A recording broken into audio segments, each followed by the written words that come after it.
Happy baby. Happy baby. Ice cream wise.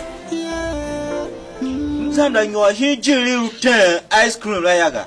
Wa kwasira wene unena strawberry ice cream. Hey, stew shachiga pakwa don wo ka jollof.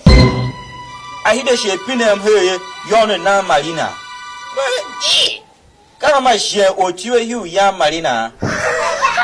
Ni pino mega. Une ruwe mungu o guva. Yamu mungu nguga. Guva ice cream kwa nguga.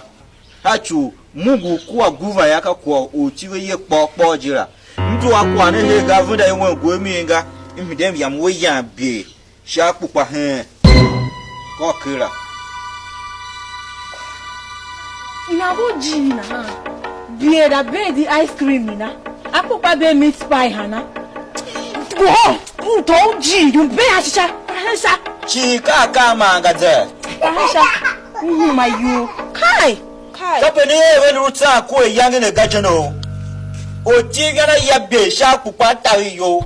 Ayange ne ku mana ka donga. Nba ya kra tsekuga. Den gba penta. Jiri.